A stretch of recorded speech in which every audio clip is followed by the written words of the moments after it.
नमस्कार।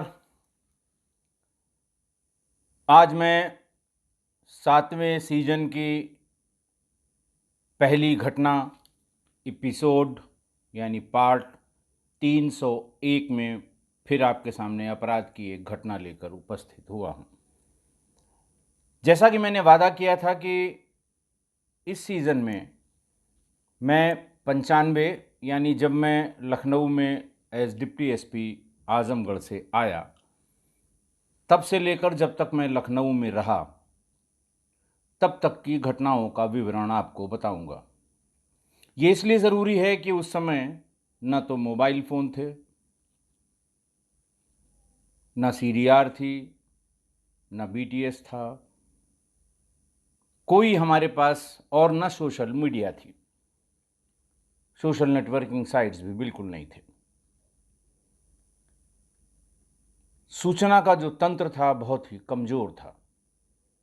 पुलिस सिर्फ वायरलेस पर आने वाली या वायरलेस पर दी जाने वाली सूचनाओं पर ही निर्भर रहती थी।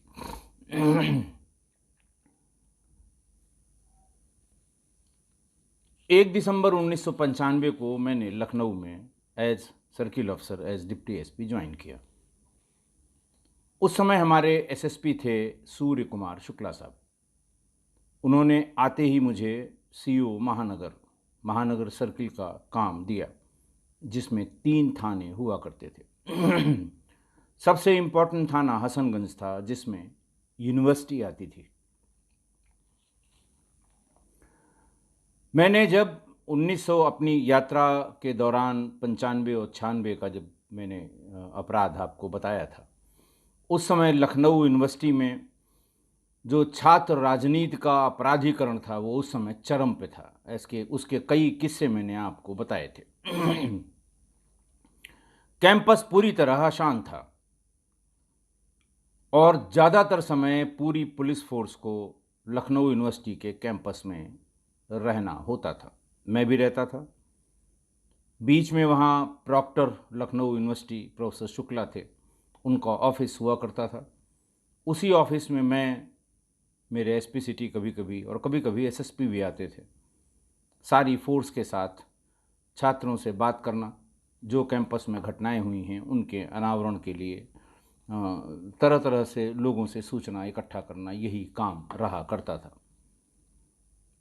और हर दूसरे तीसरे दिन हॉस्टल्स के बीच में बमबाजी, छात्र नेताओं का जो उनके जो सपोर्टर्स हैं उनके बीच में अपराध की बहुत ढेर सारी घटनाएं हुई थी।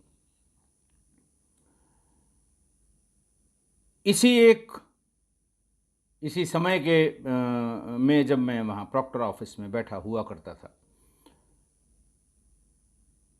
तो 12 दिसंबर 1995 को एक छात्र नेता ने, सभी लोग वहाँ बैठे थे, उसने आके बताया कि साहब बरेली में सुबह सुबह एक जज की हत्या हो गई है।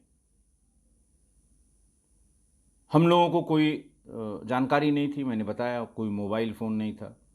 फ़ोन अटेंड करने के लिए हमें पीसीओ तक जाना होता था, वरिष्ठ अधिकारियों से बात करने के लिए पीसीओ से जाके उनके लैंडलाइन पे बात करनी होती थी।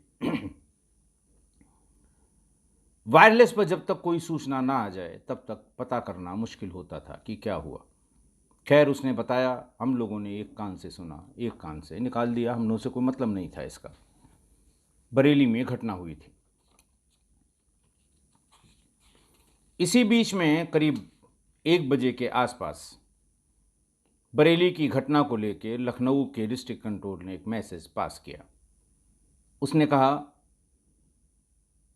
कि बरेली में एक घटना के परिप्रेक्ष्य में सभी अधिकारी कर्मचारी, जिला न्यायालय, हाई कोर्ट और ऐसी कॉलोनीज जिसमें जजेस रहते हैं, उनमें व्यक्तिगत रूप से जाके सुरक्षा के जो प्रबंध हैं उनको ठीक करें।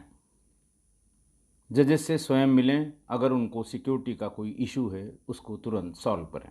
सतर्क दृष्टि रखें, गंभीर घटना बरेली में हुई है। जैसे इस समय हर एक के पास मोबाइल रहता है, उस समय हर अधिकारी अपने पास अपना वायरलेस सेट ऑन करके रखता था। पता नहीं कौन सी सूचना कहाँ से आ जाए, वही एक कम्युनिकेशन का साधन था। अगर आप कहीं ऐसी जगह बैठते हैं जहां वायरलेस की आवाज़ डिस्टर्ब कर सकती है, तो आपका ड्राइवर और गनर दोनों ठीक वायरलेस से कान चिपका के बैठे होते थे। कोई सूचना आते ही एक कागज़ पे लिख के या वैसे ही उस जगह पे जाके कान में बताते थे कि साहब फलां जगह ये हो गया है, ये सूचना आई है, या आप डीआईजी साहब से बात कर लें या आईजी साहब से बात कर लें। हम लोग समझ गए कोई बहुत ही गंभीर घटना हुई है, वरना इस तरह से एक CQ मैसेज सबके लिए, मैसेज फॉर ऑल, कि सभी लोग इस पर सतर्क दृष्टि रखें। खैर, अगले दिन अखबारों में जो डिटेल आई वो ये आई कि 12 दिसंबर 1995 को बरेली जिला कचहरी के कैंपस में के प्रांगण में सिविल जज थर्ड के सरकारी आवास में घुसकर कुछ बदमाशों ने सिविल जज थर्ड श्री विजयपाल सिंह की कई गोलियां मारकर हत्या कर दी। जिस समय यह हत्या हुई उस समय जज साहब यानी श्री विजयपाल सिंह जी अपने सरकारी आवास के लॉन में बैठे अखबार पढ़ रहे थे। इसी बीच में उनका चपरासी शंकर आया। उसने कहा, साहब कोई आपसे मिलने आया है, हो सकता है नाम भी बताया हो। उन्होंने इशारा किया, भेज दो। वो व्यक्ति आया, वो अखबार पढ़ रहे थे, कुछ उनसे वार्तालाप हो ही रही थी। इसी बीच में 4 या 5 आदमी, दरवाज़ा वो खुला रह गया जिससे वो व्यक्ति आया था, धड़धड़ा के भीतर आए और इसके पहले कि विजयपाल सिंह कुछ सोच पाते, कुछ समझ पाते, ताबड़तोड़ अंधाधुंध फायरिंग उनके ऊपर कर दी। उनके मुंह से पहली आवाज़ बचाओ बचाओ की आई और गोलियों की आवाज़ सुनकर और इनकी बचाओ बचाओ की आवाज़ सुनकर उनकी पत्नी नीलम उस समय शायद किचन में थी। 8:30 पौने 9 बजे का समय था।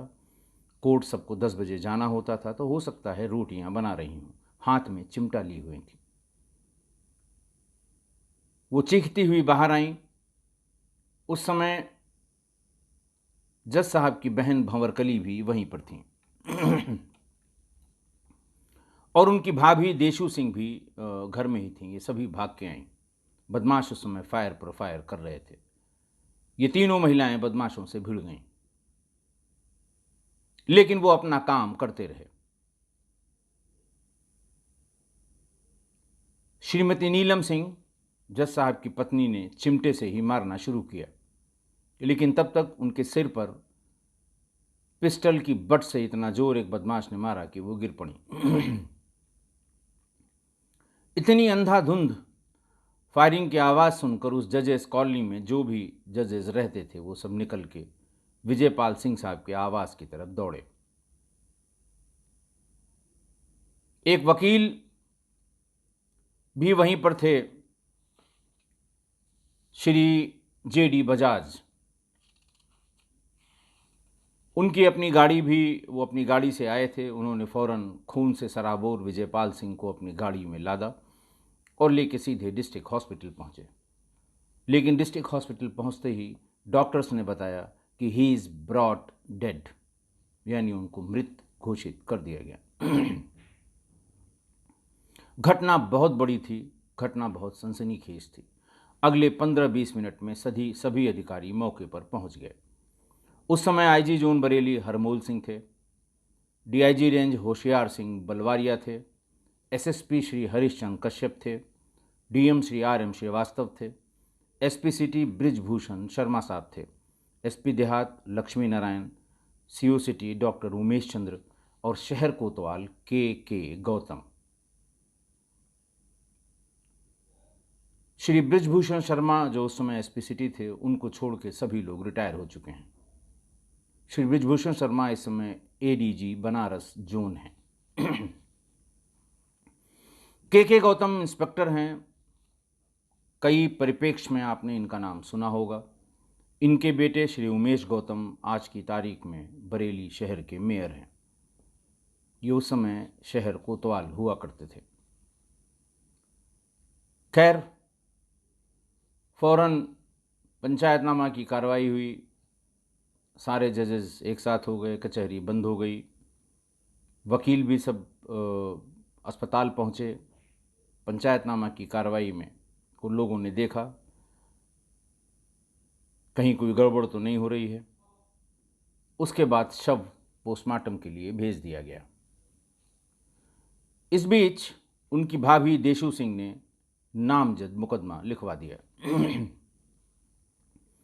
नामजद मुकदमे में मुजफ्फरनगर के पूर्व विधायक मनफूल, उनके दोनों पुत्र पप्पू और मन्नू और भतीजे जुगल और जयप्रकाश, इनके भाई का नाम मोतीराम था, उनके दोनों लड़के भतीजे जुगल और जयप्रकाश, इसके साथ एक अन्य व्यक्ति को नामजद कर दिया।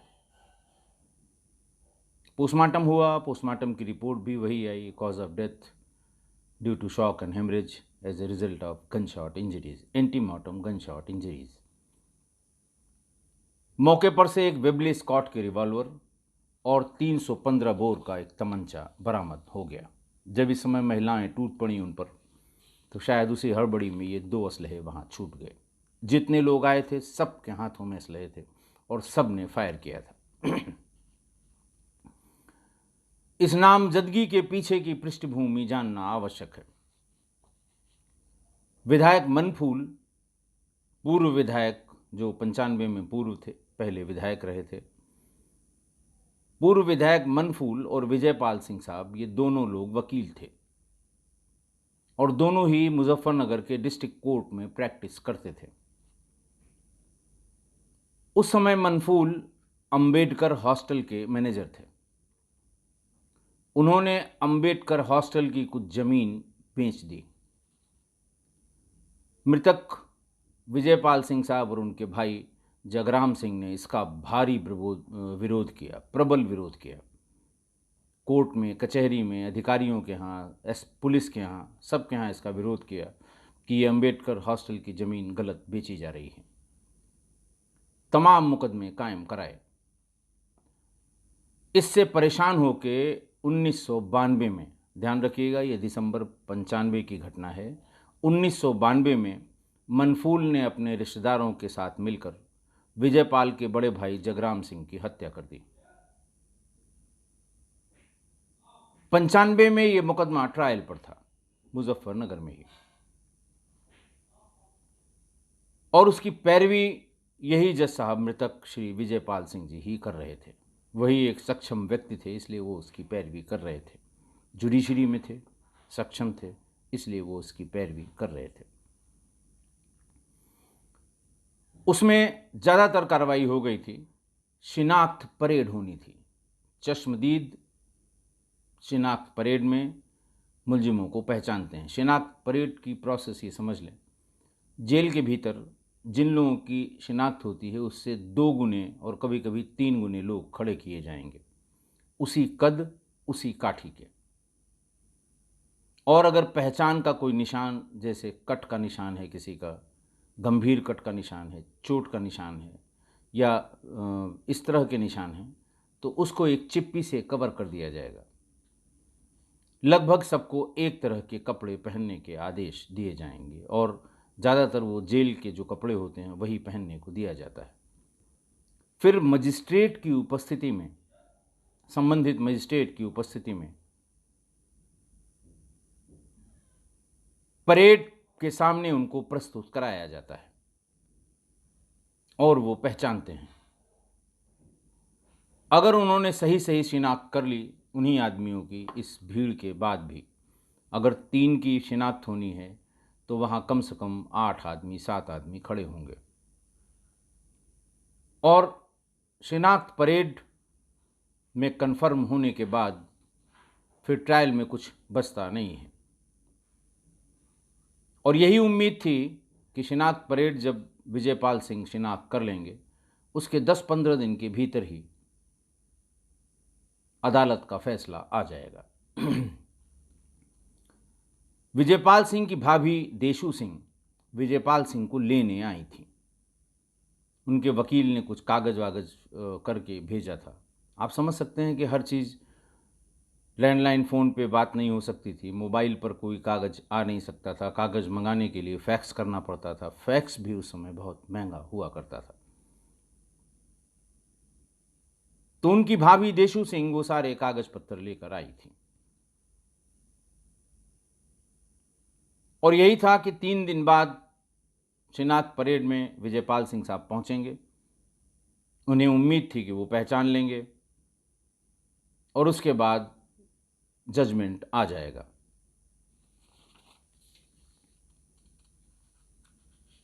खैर, उन्होंने जब लोगों को नामजद कराया तो पुलिस की 3 टीमें बनाकर उसे मुजफ्फरनगर भेज दिया गया।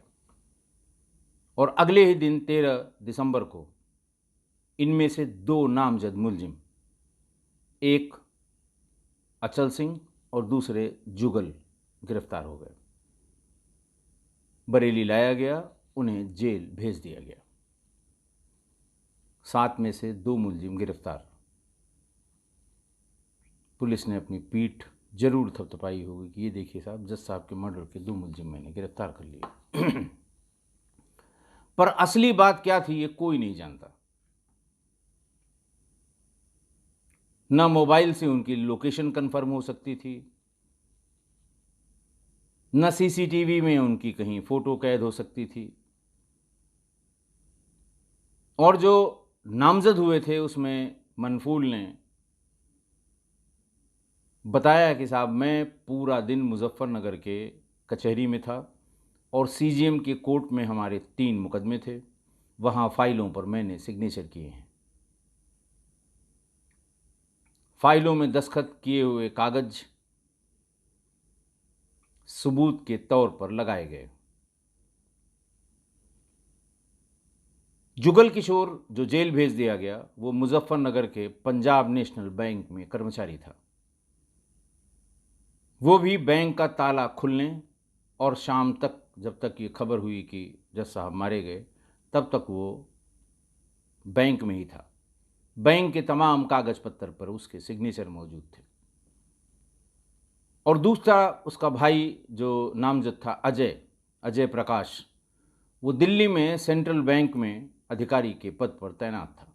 वो भी पूरा दिन बैंक में था। बैंक का अधिकारी है, सैकड़ों जगह उसने सिग्नेचर किए होंगे। अब नामजद 6 लोगों में 3 लोग कागज पर मौके पर थे ही नहीं। मैं बार बार कह रहा हूं कागज पर, क्योंकि उस जमाने में एलिबी बनाने वाले सब इंतज़ाम करके रखते थे। मैं कह नहीं सकता कि वो थे कि नहीं थे, लेकिन कागज पर वो तीनों वारदात के मौके पर मौजूद नहीं थे। ध्यान भटकाने के लिए ये सब उस जमाने की या बीती जमाने की बात है, जब हमारे पास क्रॉस चेक करने के लिए कुछ नहीं होता था।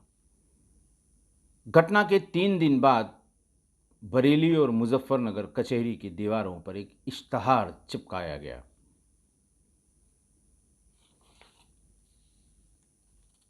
जिसमें मुजफ्फरनगर की सिविल लाइंस की निवासिनी एक महिला मंजू सिंह ने कहा था, एक अपील टाइप की छपी थी कि मृतक जज मेरे पति थे, मेरी उनसे शादी हुई थी, उनसे एक बच्ची भी पैदा हुई थी।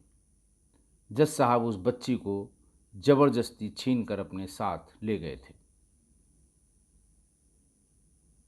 अब वो मर गए हैं, कृपया मुझसे, उनसे, उनके घर वालों से बातचीत करके पुलिस हमारी बच्ची वापस करा दे। ये अपील थी। बात यहीं पर ख़त्म नहीं हुई। उसके 2 दिन बाद अखबारों के दफ्तर में एक महिला गई। एक हाथ का लिखा हुआ पम्फलेट उसने भी सभी दफ्तरों में दिया। 26 वर्षीय महिला थी रेखा। उसने कहा, साहब जज साहब ने मुझसे शादी की थी, मैं उनकी पत्नी हूँ। जज साहब मर गए हैं, उनके जायदाद में मुझे हिस्सा दिलाया जाए।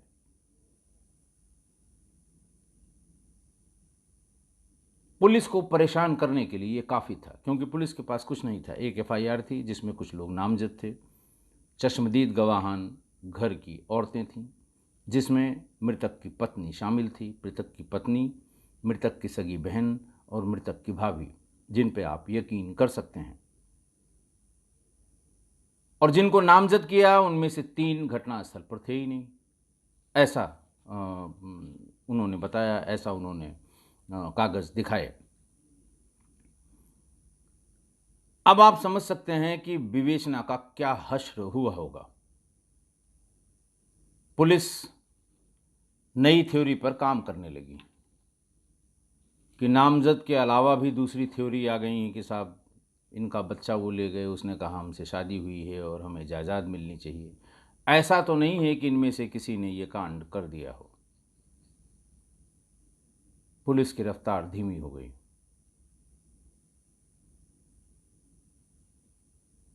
और मुझे पता नहीं कि इस विवेचना का क्या हश्र हुआ होगा, क्योंकि ना मोबाइल थे उस समय, न सीसीटीवी थे। अदालतों में सीसीटीवी बहुत बाद में लगाए गए।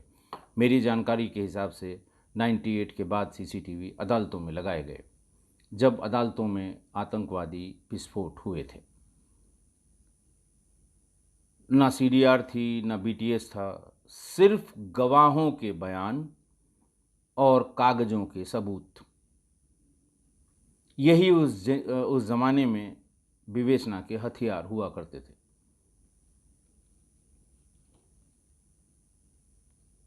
अब ज़रा सोचिए कि एक जज, सिटिंग जज, उसको घर में घुसकर 20 गोलियां मारी गईं। न मीडिया में हल्ला हुआ, न social networking site, social media में था ही नहीं, इसलिए चर्चा होने का मतलब ही नहीं था। न कहीं और हल्ला गुल्ला हुआ, बस ये कह के ख़त्म हो गया कि साहब ये आपसी रंजिश का मामला है। लेकिन हत्या जज की हुई थी। सिर्फ अखबारों में ये खबर छपी और लखनऊ के अखबारों में छपी, खासकर राजधानी के जो बड़े अखबार उस समय निकला करते थे 3-4, उसमें खबर छपी, बड़ी बड़ी खबर छपी। उस ज़माने में क्राइम की खबरों की कटिंग रखने का रिवाज था। तमाम सब इंस्पेक्टर्स और ये लोग क्राइम की खबरें रखते थे, कागज़ को, अखबार को काट के।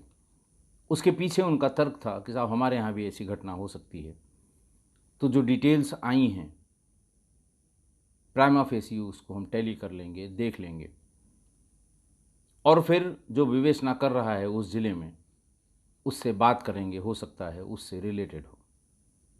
सारी बड़ी घटनाओं की कटिंग, मेरे पास भी इस घटना की कटिंग मुझे अपनी पुरानी फाइलों में, पुराने कागज़ों में मिल गई। तमाम और कटिंग मिली है, क्योंकि लखनऊ में प्रदेश के किसी हिस्से में कोई अपराध होता था, लखनऊ में उसका कोई न कोई, चाहे उसके विरुद्ध कोई धरना प्रदर्शन ही होना हो विधानसभा के सामने, लेकिन कुछ न कुछ होता था। इसलिए सभी अधिकारी लगभग उस समय अपने आप को अपडेट करने के लिए, अब डायरी में इतना लिखना थोड़ा मुश्किल काम है, लखनऊ के क्राइम को हम लोग डायरी में ज़रूर लिखते थे। और अगल बगल जैसे बाराबंकी हुआ, हरदोई हुआ, जो अगल बगल के ज़िले हैं, सीतापुर हुआ, यहाँ के क्राइम भी हम लोग अपनी अपनी डायरीज़ में, अपने रजिस्टर में लिख लिया करते थे। हम नहीं लिख पाते थे तो एक मुंशी अपने ऑफिस का लगा देते थे, वो अखबार पढ़ के इम्पॉर्टेंट क्राइम लिख लेता था, ताकि अगर कहीं हमारे यहाँ क्राइम हो तो हम उसको ट्रेस कर सकें, उसको ट्रेल कर सकें प्रीवियस क्राइम से। अब इस घटना का क्या अंजाम हुआ मुझे नहीं पता। मैंने अपनी कटिंग्स में, अखबारों में बहुत ढूंढा कि क्या हुआ अल्टीमेटली। बस इतनी ही चीज़ मिली कि साहब वो 3 लोग मौके पे मौजूद नहीं थे, नामजद थे एफआईआर में। तो 2 ही चीज़ें हो सकती हैं। अगर नामजद लोगों ने ही हत्या की है तो अदालत इन्हें संदेह का लाभ देगा, जब वो कागज़ बताएंगे कि साहब ये देखिए, कोर्ट में मैंने तारीख लेने के लिए सिग्नेचर कर रखे थे, फलां फलां लोग मौजूद थे, आईओ जाएगा, सबका बयान ले लेगा। बाकी दोनों जो बैंक में थे वो बताएंगे। अगर नामजदगी में 3 नाम गलत हो गए तो पूरी थ्योरी ही गलत मान ली जाती है। तो अगर इन्हीं लोगों ने हत्या की और इतना होमवर्क पहले से कर रखा था तो मुल्जिमान को संदेह का लाभ मिल जाएगा। अगर दूसरा ऑप्शन ये है कि अगर कॉन्ट्रैक्ट किलर्स ने हत्या की, भाड़े के हत्यारों ने हत्या की, रंजिश बहुत ज़बरदस्त थी, पैसा खर्च करके बाड़े के हत्यारों को दिया गया, तो उस एफआईआर का क्या होगा जिसमें मुलजिम नामजद हैं और देखे गए हैं?